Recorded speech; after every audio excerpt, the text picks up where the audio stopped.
부쌤의 거꾸로 한국사 시즌 3 그 23번째 시간입니다. 이 시간에는 조선의 통치체제 그 두 번째 시간으로 지방 행정조직 정비와 관리 선발 과정 등에 대해서 살펴보도록 하겠습니다. 조선의 지방 행정조직을 이야기할 때 가장 많이 비교될 수 있는 게 고려입니다. 고려와 조선은 여러모로 비교가 되지만 선생님은 특히 이 지방 행정 조직에서 뚜렷하게 차이가 난다라고 설명을 드릴 수 있을 것 같아요.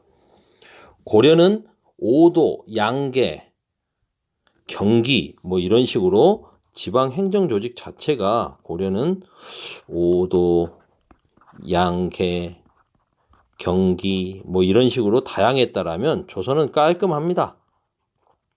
도 8개, 8도로 정리가 되죠. 그리고 고려는 모든 군현의 지방관이 다 파견되지 못했죠. 하지만 조선은 모든 군현의 지방관이 다 파견됩니다.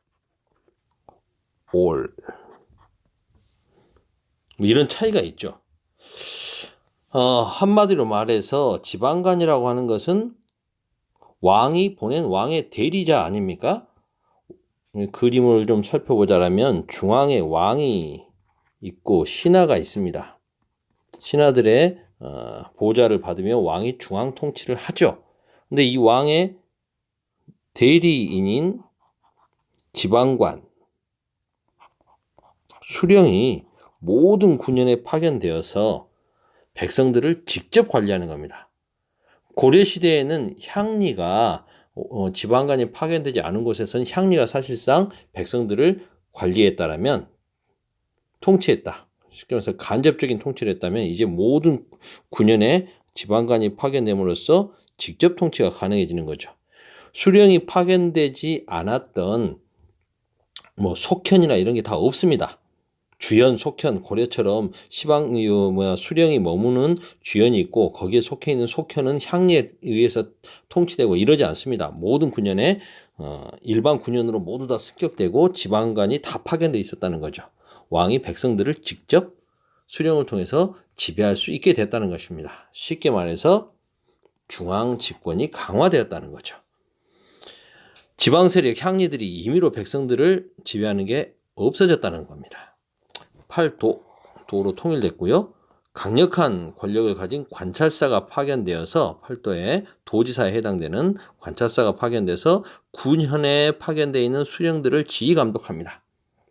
그리고 군현에 파견된 수령은 행정권, 그 지역의 통치권, 재판, 사법권, 군사권까지 행사합니다. 막강하죠. 그리고 가장 큰 특징은 바로 아까도 설명드렸습니다만 모든 군현의 수령이 파견됐다는 겁니다. 그리고 고려시대까지만 해도 백성들 통치에 막강한 힘을 갖고 있었던 향리가 수령을 보좌하는 중인으로 확실하게 격화되죠. 행정실무 담당자로 위축됩니다. 권한이 위축되고요. 조선은 선비들의 나라입니다. 그렇다면 중앙에서 왕권과 신권이 조화를 이룬다면 지방에서도 이 신권을 대표할 만한 세력이 있어야겠죠. 바로 양반 사족들입니다. 양반들이죠. 이 애들이 이제 수령 밑에 있는 향리를 감찰하면서 수령의 지방 행정을 보좌합니다. 말이 그렇지 사실상 살짝 견제하는 거죠. 왕권과 신권의 조화처럼 지방에서는 수령과 양반들이 서로 견제하는 사족들이 수령을 견제하는 역할을 합니다. 그렇게 할 수 있는 기구가 뭐가 있을까요? 바로 머물유, 향촌, 향바소, 유향소입니다. 유향소가 설치돼서 향촌 자치를 내세우는 거죠. 아니 수령이 통치하고 있는데 우리끼리 자치하겠다 말이 안 되지 않습니까? 이 말은 수령을 보좌한다는 명분으로 있으면서 자기들 목소리를 내겠다라는 거죠. 수령, 보좌, 향리, 감시, 풍속 교화, 유교적인 풍속 이런 걸 하겠다는 겁니다. 지방 통치의 효율성을 높이는 측면도 있습니다. 왜냐하면 수령은 여기에서 오래 머무는 사람이 아니잖아요. 하지만 향촌의 사족들은 그곳에 있어 사실상의 양반 세력으로서 지방 통치를 이들이 좀 도와주고 거기 상황을 잘 아니까요. 그래서 이 사람들이 실은 자기 향촌의 대표자를 서울에 파견하는 경절이 제도 같은 것도 있었거든요. 이래서 지방 통치의 효율성을 높이는 측면도 있다. 관리 선발 제도도 조선은 고려에 비해서 발전합니다. 고려가 그러니까 관료적인 성격을 갖고 있지만 기본적으로 귀족제 사회였다면 조선은 능력을 중시하는 관료제 사회로 확실하게 변모했음을 알 수 있습니다. 그래서 개인의 출신보다는 능력이 중시되죠. 과거가 중시된다는 소리입니다. 물론 음서제도 있습니다. 하지만 고려의 음서와 조선의 음서는 격이 다릅니다. 고려의 음서는 5품 이상이면 누구나 음서 혜택으로 관직에 나갈 수가 있었고, 그리고 과거든 능력으로 선발된 과거 출신자든 출신 성분으로 무임승차한 음서 출신자든 관직에 오르는데, 재상에 오르는 높은 관직에 오르는데 차별이 없었습니다. 오히려 음서 출신자들이 더 유리했죠. 앞에서 끌어주고 뒤에서 밀어주니까요. 하지만 조선은 그렇지 않습니다. 2품 이상의 고위 관료 자제에게만 음서 혜택을 주었습니다. 그것도 높은 관직에 오를 수 없었고요. 낮은 관직밖에 주지 않았습니다. 쉽게 말해서 너희 부모님이 2품 이상의 고위 관리에 오를 정도로 똑똑하고 나라에 큰 공을 세웠는데 너는 못나서 과거 시험도 못 보니 합격을 못하니 그러니까 너희 집안이 몰락하지 않도록 낮은 관직이라도 줄게, 뭐 이런 성격이 컸다는 거죠. 청거라는 제도도 있었는데요. 청거는 과거 시험 보지 않고 바로 그냥 몇 마디 말로 추천해가지고 관직에 나가는 건데, 이건 정치 신인들이 나가는 제도가 아니고요. 관직에 나갔다가 물러났던 사람들, 이런 사람들 다시 부를 때 주로 썼던 제도입니다. 과거 제도 고려시대에도 있었지 않습니까? 하지만 확 달라진 게 뭡니까? 이거죠. 고려시대에는 거의 실시되지 않았던 고려 마지막 임금 때 겨우 이렇게 처음 시작됐던 묵과, 사실상 고려는 묵과가 실시되지 않았다고 할 수 있고요. 조선은 묵과를 제도화했습니다. 이순신 장군 진짜 묵과 출신이죠. 고려시대에 강감찬 장군이니 뭐 이렇게 윤관이니 하는 분들 다 문관 출신입니다. 하지만 조선은 제대로 된 묵과 시험을 봤다는 거죠.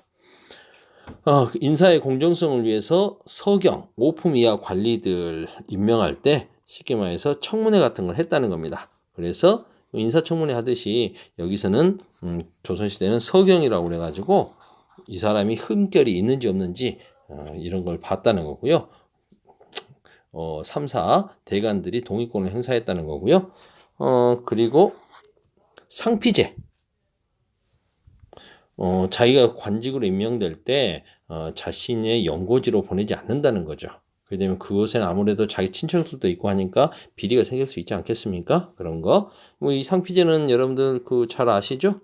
요즘 교육계에서도 교육계 상피제 해가지고 부모하고 자식이 한 학교에서 같이 근무할 수 없는 거.